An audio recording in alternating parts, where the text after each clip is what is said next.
This recording was made possible through the support and cooperation of the Collectors Admiralty. This book is available at TCA Central Library.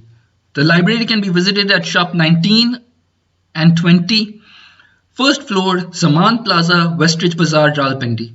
For more information about the book and TCA, send an email to thecollectorsadmiralty.gensec@gmail.com. Further information is also provided in the description box. Part 2 of Over the Abyss. Chapter 2, The Magic Circle. Wagner was in a very poor condition. His breathing was labored and he was delirious.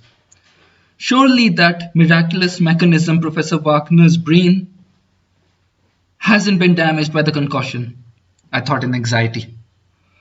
In his delirium, the patient recited mathematical formulae and groaned from time to time. The housekeeper was quite at a loss what to do and kept repeating, "What's going to happen? Oh Lord, what's going to happen?" I had to give the professor first aid and stay there to nurse him. It wasn't until the next morning that Wagner came to. He opened his eyes and looked at me, fully conscious. "Thank you," he said in a weak voice. I gave him a drink of water and he nodded his appreciation and asked me to leave him. Tired with the past day's anxieties and the sleepless night, I decided to leave the patient alone for a time and go outside to get some fresh morning air. The unfamiliar apparatus standing in the middle of the yard again caught my attention. I went up to it and stretched out my hand. "Don't go near! Stop!" I heard the housekeeper's frightened voice behind me. And even as I heard it, I felt my hand grow suddenly extraordinarily heavy, as though it had been loaded with an enormous weight, which pulled me down with such violence that I fell flat on my face. My hand was pinned down to the ground by this invisible weight. With a supreme effort, I pulled it free. It was purple and very painful.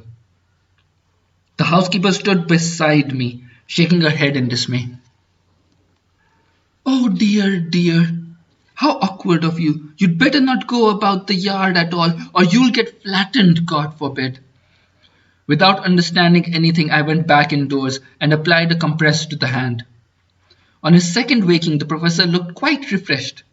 Apparently, he had an exceptionally vigorous organism. "What's that?" he asked, pointing to my hand. I explained. "You've had a narrow escape," he said. I was burning to get an explanation from Wagner, but refrained from asking questions so as not to tire him.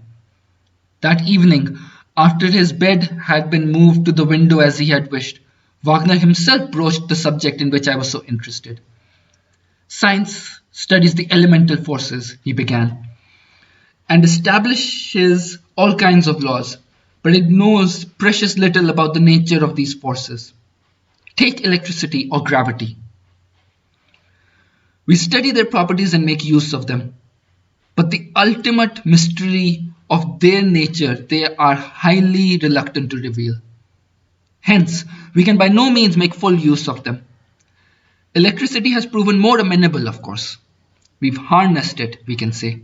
We store it, we transmit it from place to place, we use it as and when required. But gravity is most untractable. We have to humor it, fall in with its moods instead of making it fall in with our needs. If we could regulate its power at our will, accumulate it like electricity, what a mighty implement it would make. To tame gravity has always been my fondest dream." "And you have done it," I exclaimed with a sudden realization. "Yes, I have. I discovered a technique by which we can regulate the force of gravity. You've seen my first success, and what that cost me," Wagner said with a sigh, stroking his injured knee. "As an experiment, I reduced the force of gravity in a small area near my place. You saw how easily I lifted that rock. That was done at the expense of having the force of gravity increased in a similar area inside my yard. Your curiosity nearly cost you your life when you approached my magic circle. Look, he said, pointing to the window. See that bird flying this way? Perhaps one of them will enter the increased gravity zone. He went silent, and I watched in excitement the approaching flight of the birds. Now they were above the yard. All of a sudden, one of them dropped like a stone. It was not smashed in the ordinary way. It was just smeared on the ground in a patch no thicker than cigarette paper. See? I shuddered at the thought that the same might have happened to me.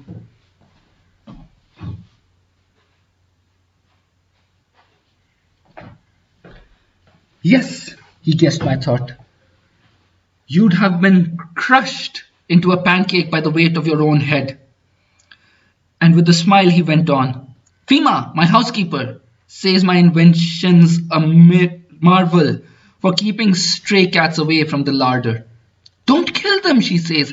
Just make their paws stick. They won't come again. But there are other beasts, he said after a pause. Far more harmful and dangerous, armed not with fangs and claws, but with guns and bombs. Just imagine what a weapon of defense harnessed gravity could make. A barrier all around state frontiers could be put up that no enemy would be able to cross. Aircraft would drop down as that bird did. What's more, even artillery shells would not be able to pass over. Or it could be done the other way round. Deprive an advancing enemy of gravity, make soldiers leap aloft at their slightest move, and dangle helplessly in the air. But that's all child's play compared to what I have achieved. I have discovered a way of reducing the pull of gravity on all the surface of the earth except the poles. How can you do that? By making the globe rotate faster. That's all. Professor Wagner said, as if he were speaking of a children's top. What? Make the globe rotate faster? Yes, and as its speed increases, the centrifugal force will grow and all objects on the Earth's surface will become lighter. If you don't mind staying with me for a few days, I'd be delighted. I'll begin the experiment as soon as I'm able to get up, and I think it will interest you. Chapter 3. It's going round. In a few days, Professor Wagner was up and about, though limping a bit. He was spending long hours in his underground laboratory in a corner of the yard, giving me the freedom of his library. He never invited me down into the lab. One day I was sitting in the library when Wagner strode in, very excited, shouting from the doorway, "It's going round! I've set the apparatus in motion. Now we'll see what happens." I expected something extraordinary, but hours went by. Then the day was over and night had happened. "You wait," the professor said, smiling into his drooping mustache. A centrifugal force is directly proportional to the square of the angular velocity, you know. And the Earth is a sizable top, not easy to accelerate. As I was getting out of bed the next morning, I had a feeling I was somehow lighter than usual. As a test, I lifted a chair. It too felt much lighter. So the centrifugal force was working. I went out on the veranda and settled down to read in the shade. But soon I noticed that the shade was traveling too fast. What could that mean? Was the sun moving faster than before? "So you've noticed," I heard Wagner say from where he'd been watching me. "The Earth is rotating faster. Day and night are becoming shorter." "But where will all this take us?" I said, confused. "We'll live and see." That day the sun went down earlier than usual by 2 hours. I imagine what a stir the events produced in the whole world, I said to the professor. "I'd just like to know." "You can find out about it in my study. There's a radio set there," said Wagner. I hurried into the study and satisfied myself that the world's population was indeed in a state of great commotion. But that was only the beginning. The Earth went on accelerating, and the days grew shorter and shorter. All objects on the equator have lost 1/40th of their weight by now. Wagner told me when the day and night lasted only 4 hours. Why on the equator? Because the Earth's pull is the weakest there, while the radius of rotation longest. Hence, the centrifugal force is the greatest. Scientists had already realized the danger this involved. An exodus had begun from the equatorial regions to higher latitudes where the centrifugal force was smaller. So far, reduced weight was proving beneficial though. Locomotives could pull enormous trains. A motorcycle engine was enough to power an airliner at greater speed too. People became lighter and stronger. With each day I felt more buoyant, an extraordinarily pleasant sensation. Soon, however, the radio began reporting the first disasters. Derailments were on the rise whenever and wherever there were bends or inclines, though with little loss of life, for coaches remained intact, even falling from considerable heights. The winds grew to hurricane force, raising clouds of dust which never settled. Severe floods struck the world's maritime belt. When the angular velocity had increased 17-fold, objects and people on the equator completely lost their weight. That night the radio brought terrible news. There were cases in equatorial Africa and America of people falling upwards under the pull of the centrifugal force, which kept on increasing. And soon after that, more frightening news from the equator. The threat of suffocation. The centrifugal force is tearing the envelope of air off the globe. The Earth's attraction can no longer hold it in place, the professor explained calmly. But then we too will suffocate? I asked in agitation. He shrugged. We're well provided against any eventuality. But why did you start it? This is a real-world catastrophe, the destruction of civilization. Wagner remained unperturbed. You will learn later why I started it. Surely not just for the sake of another experiment. I don't understand your agitation, he said. And what if it were just for an experiment? Let's not reason in a circle. When a hurricane or an erupting volcano kills people by the thousands, it never enters anybody's head to blame them. Just consider this as another natural calamity. I was not satisfied by the answer. Moreover, a feeling of ill will towards the man stirred in me for the first time.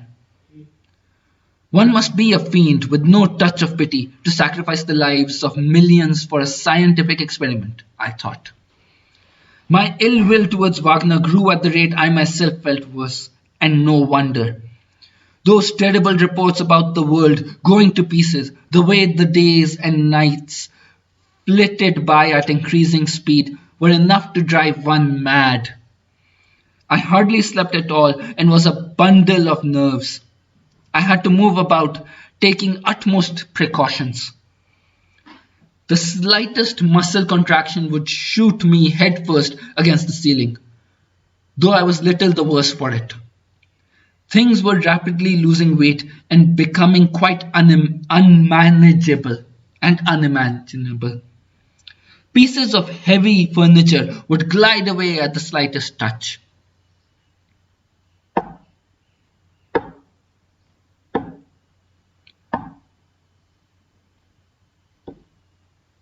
Tap water flowed slowly,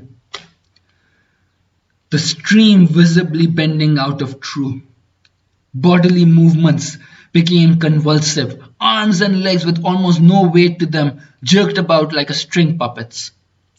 The body's motors, the muscles, were much too powerful for its reduced weight.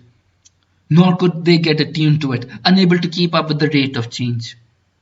Fema, the housekeeper, was as exasperated as myself. Cooking became a feat of jugglery, with pots and pans flying about and herself making awkward dashes for them, jumping and dancing the while. Wagner alone was in excellent spirits and even laughed at us. I only ventured outside, having stuffed my pockets with stone, lest I should fall into the sky. I watched the sea growing shallower, the water being driven westward, where it was apparently flooding the coast. On top of it all, I was suffering from fits of dizziness and suffocation. The air was growing rare. The gale force wind that had been blowing from the east seemed to be dropping, but so was the temperature of the air. The air continued growing rarer. The end was drawing near. I was so miserable that I began to consider what kind of death I should choose. To fall into the sky or wait till I was suffocated. The latter was the worst of the two, but I would be able to see what would happen to the earth in the end. No. Better put an end to it all at once, I thought, as a fresh fit of choking came over me, and I started unloading my pockets. Somebody's hands stopped me. Wait, I heard Wagner's voice. It was barely audible in that rarefied atmosphere. It's time we went underground. He slipped his arm through mine, nodded to the housekeeper who stood on the veranda, panting, and we all hurried for the big, round window in the ground opened, and we headed towards it. I had no will of my own and walked as if in a trance. Wagner opened the heavy door leading to the underground laboratory and pushed me in. Losing consciousness, I fell softly on the stone floor. Chapter 4. Upside Down. I don't know how long I lay unconscious. My first sensation was that I was breathing fresh air. I opened my eyes and was very surprised to see an electric bulb fitted into the middle of the floor, not far from where I was lying. Don't be surprised, I heard Professor Wagner's voice. The floor will soon turn ceiling. How do you feel? Much better, thank you. Well, up with you then, he said, taking me by the hand. I flew up to the skylight and then sank back very slowly. Come, I'll show you my underground quarters. I'll give you a round, said Wagner. There were 3 rooms altogether, 2 of them with artificial lighting and a third bigger one with a glass ceiling or floor, I'm not sure which. The trouble was that at the time we were experiencing the state of weightlessness. This tended to make our round of the rooms quite an exhausting affair. We spun and whirled, clutching at and pushing off the furniture, leaping and hitting the tables, sometimes hanging helplessly in midair and stretching our hands out to each other. A few inches would separate us, but we would be utterly powerless to bridge them until some ingenious trick broke the balance. The things we pushed floated about with us. A chair soared in the middle of the room, glass with water in them lay on their sides with only a little of the liquid escaping round the rim. Then I noticed a door leading into the 4th room, out of which a whirring noise was coming. But Wagner would not let me enter. Apparently it housed the mechanism accelerating the Earth's rotation. Soon, however, our space flight was over and we descended on to the glass ceiling, which was to be our floor henceforward. We didn't have to move the things because they had already moved and the electric bulb was now overhead, lighting the room throughout the short nights. Wagner had indeed seen to everything. We were amply supplied with bottled oxygen and had plenty of canned food and water. So that's why the housekeeper did no shopping, I thought. Now that we had moved to the ceiling, we found walking was quite easy, though, relatively speaking, we walked feet up. But man gets used to anything. I was taking it fairly well. When I looked down at my feet, I saw the sky beneath me through the thick, translucent glass, and I felt as though I was standing on a round mirror reflecting the sky above. Sometimes it reflected unusual or fearsome things. The housekeeper said she had to go to the house for the butter, but she had forgotten. But you can't, I told her. You'll fall down. I mean to say, up dash it. It's all such a muddle now. I'll hold on to the brackets in the ground. The professors taught me how. When we were still heads up, I learned walking on my hands in one of the rooms where there were brackets in the ceiling. Professor Wagner had really and truly seen to everything. I didn't expect such bravery from a woman, to risk her life walking on her hands above infinitesimal space and infinite nothingness, so that we should have some butter. All the same, it's very risky, I said. Far less than you think, Professor Wagner demurred. Our weight is still insignificant. It just started increasing from zero, you see, and very little muscle power is required to retain our hold. Besides, I'm going with her. I've left my notebook behind. But there's no air outside. We'll have compressed air helmets. And so, dressed like deep-sea divers, they started on their way. The double door shut behind them. Then I heard the bang of the outer door. Lying on the floor, my face pressed in the thick glass, I watched their progress in alarm.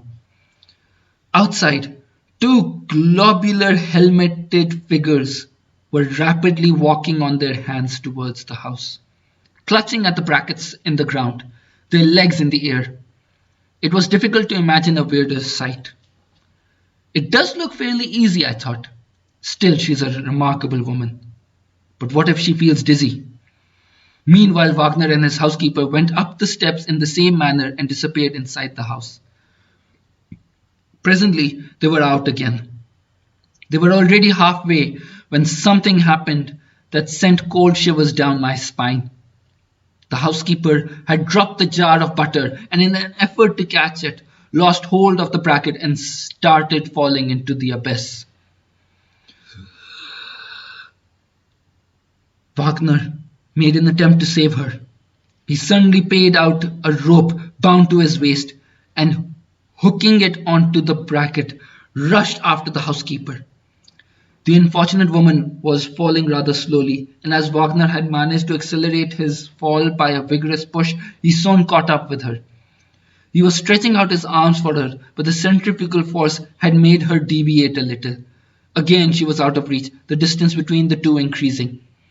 Wagner hung on to the rope, now fully paid out, and began slowly ascending from the abyss of the sky back to the earth. I saw the unfortunate woman wave her arms, dwindle quickly. Then the night dropped like a curtain on this death scene. I shuddered as I imagined what she felt. What would become of her? Her corpse, not decomposing in the coldness of space, would go on falling forever unless a passing planet attracted it. I was so engrossed in my thoughts that I didn't notice Wagner had come in and sunk next to me. "A beautiful death," he said calmly. I clenched my teeth together, not trusting myself to speak. Hatred for the man welled up in me again. I contemplated with horror the abyss that spread underneath me. For the first time I realized with amazing clearness that the sky was no blue expanse overhead, but an abyss. And that we lived in that sky, stuck to a speck, the earth, and ought really to be called skylings, not earthlings. Miserable skylings. The earth's pull had apparently a hold not only on our bodies, but on our minds as well, fettering them, making them earth-bound. Now the bond had snapped. I became aware of the transience of earthly existence. Man's mind was born together with the earth in the abyss of the sky, in the abyss of infinite space, and there it would flicker out. While I was thinking, extraordinary things were happening in front of me. Stones tore away from the earth and fell upwards. Presently, whole rocks were tearing off. Day and night were changing quicker and quicker. The sun dashed across the sky abyss and it was night, and the stars rushed past at the same frantic speed. Then the sun again, then the stars again. In a period of sunlight, I saw the fence fall and reveal the horizon. I saw the dry bed of the sea and the ravaged countryside. I knew that the end of the world was at hand. But there were still people on the earth. Sounds came from the loudspeakers of our radio. The earth was laid bare almost to the very poles. There was destruction everywhere. That was the only surviving radio station on Wrangel Island. It was sending out its signal, waiting for a reply, but none came. The radio waves sped through dead emptiness. The earth was silent. The sky was silent. Days and nights came in such quick succession that everything blurred. The sun flying across the sky drew a fiery line against the dark background.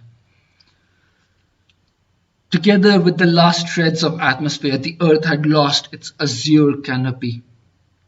The moon was growing smaller as it drew away from an earth which was no longer able to attract it. I felt the plate glass in the floor bulge and shudder. Soon it would give in, and I would fall into the abyss. Who is that muttering next to me? Ah, Professor Wagner. I raised myself with difficulty. The earth's crazy speed had made my body leaden. I was breathing heavily. You, I spat out. Why did you have to do it? You have murdered mankind. You have destroyed life on earth. You will answer for it. You will immediately reduce the earth's speed, or else. But the professor only shook his head. Speak up, I shouted, balling my hands into fists. There is nothing I can do. I must have made a mistake in my calculations. Then you will pay for this mistake, I shouted, and besides myself with rage, fell on Wagner and started throttling him. At that moment I felt the floor give way. Then the glass burst, and I hurled into the abyss, my hand still closed on Wagner's throat. Chapter 5. A New Teaching Aid. In front of me, Professor Wagner's smiling face. Bewildered, I looked at him, then around. Early morning. The azure canopy of sky. The blue sea in the distance. 2 white butterflies fluttering near the veranda added to the peace of the scene. The housekeeper went past us. A plate with a big lump of butter on it in her hand. What is it? What does it all mean? I asked the professor. He smiled into his long mustache. I must apologize, he said, for having, without your permission or even without the pleasure of meeting you before, used your person in an experiment of mine. If you know of me, as you apparently do, you are perhaps aware that for years I have been working on the problem of how one man can cope with the immensity of modern knowledge. Personally, for instance, I've succeeded in having each half of my brain work independently, and I've done away with sleep and tiredness. I have read about that, I said. Wagner nodded. Good. But not everybody can do that, so I decided to employ hypnosis as a teaching aid. After all, conventional teaching also involves a certain amount of hypnosis. When I went out for my walk early this morning, I noticed you, behind the juniper bush. It wasn't the first time you were stationed there, eh? He asked with a humorous flicker in his eyes. I was confused. Well, I thought I'd punish you a little for your curiosity by subjecting you to hypnosis. What? Was all this just hypnosis? From the moment you saw me. But it all was real for you, wasn't it? And surely you will not forget the experience, no less than the practical lesson about the laws of gravity and centrifugal force. You proved a rather high-strung student, though, and by the end of the session became quite agitated. But how long did it last? Professor Wagner glanced at his watch. 2 minutes, not more. A fairly productive technique, don't you think? But wait, I exclaimed. What about the plate glass window and those brackets in the ground? I pointed with my hand and was struck dumb. The yard stretched in front of us, bare of anything. So that too was hypnosis. That's right. But frankly, you didn't find my physics lesson boring, did you? Fima, he called. Is the coffee ready? Let's go and have breakfast.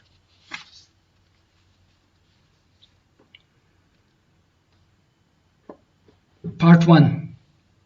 The Maxwell Equations by Anatoly Dniprov. It all began on a Saturday evening.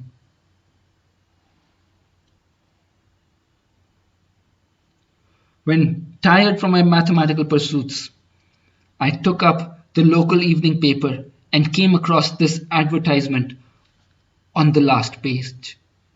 Kraft Stutt and Company Limited accept orders from organizations and individuals for all manners of calculating, analytical and computative work.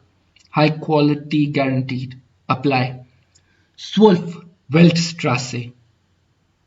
That was just what I needed. For several weeks, I had been sweating over Maxwell equations concerning the behavior of electromagnetic waves in the heterogeneous medium of a special structure. In the end, I had managed by a series of approximations and simplifications to reduce the equations to a form that could be handled by an electronic computer. I already pictured myself traveling up to the capital and begging the administration of the computer center to do the job for me. For begging it would have to be with the center working full capacity on military problems and nobody there giving a damn for a provincial physicist dabbling in the theory of radio wave propagation. And here was a computer center springing up in a small town like ours and advertising for custom in the local paper. I took up the receiver to get in immediate touch with the company. It was only then I realized that apart from the address, the advertisement gave no particulars.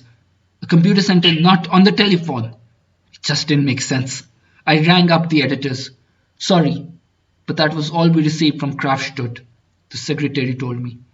There was no telephone in the ad. The Kraft Stutt & Co. was not in the telephone directory either.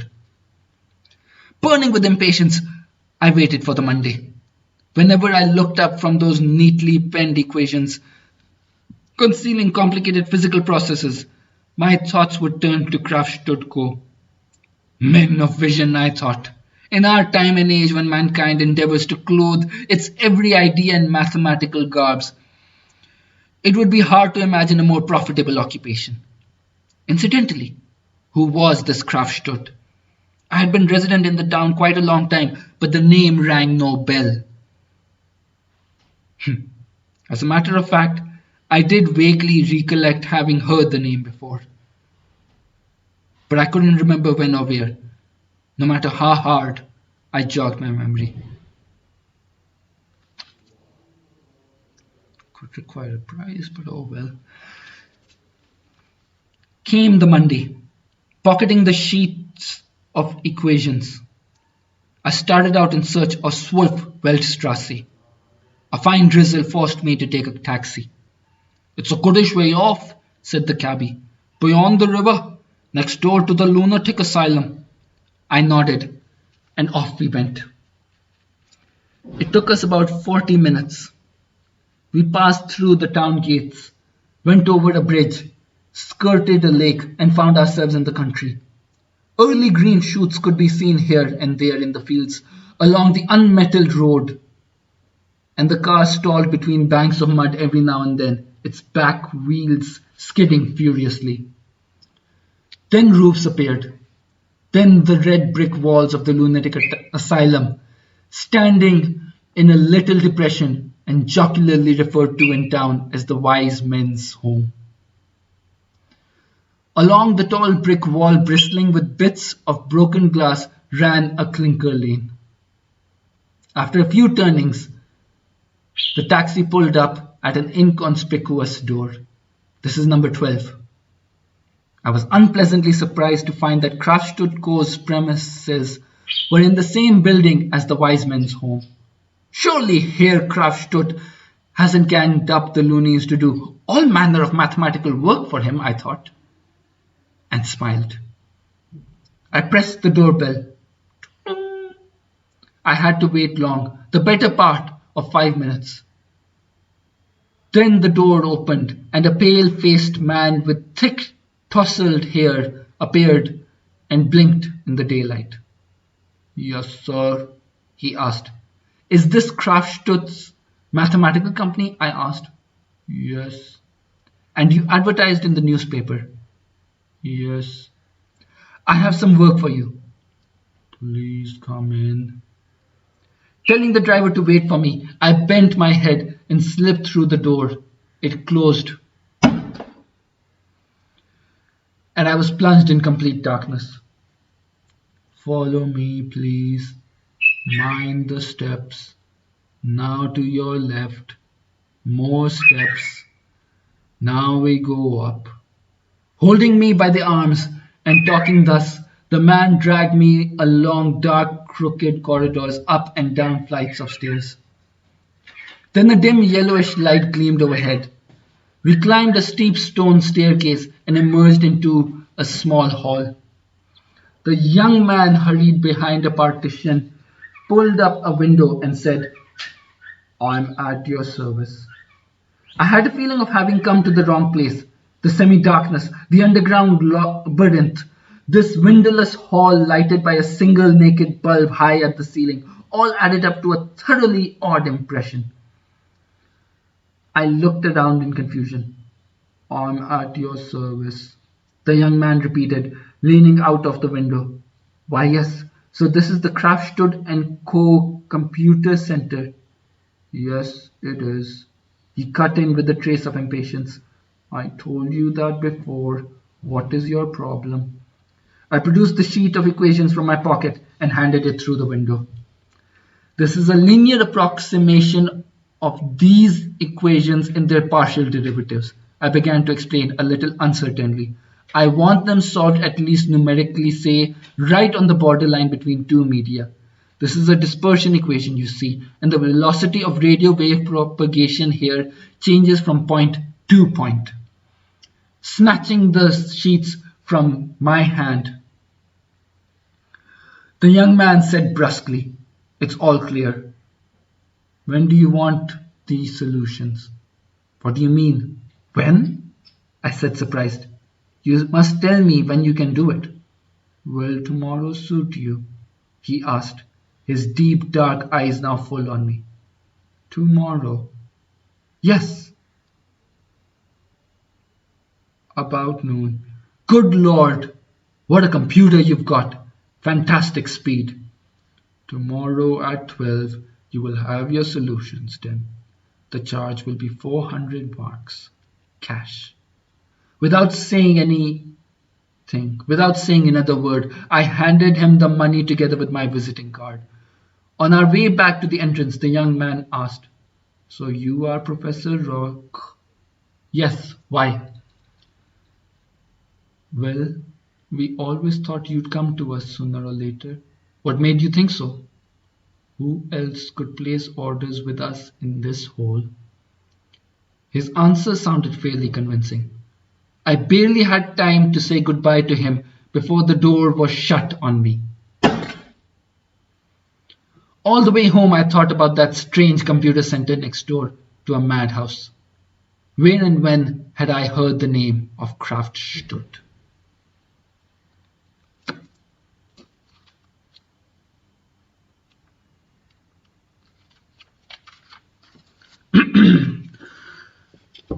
We will continue with our feature presentation of the story in the next installment. We thank the Collectors Admiralty again for allowing us to read their books and to make audiobooks of them and to preserve them for future generations. Thank you.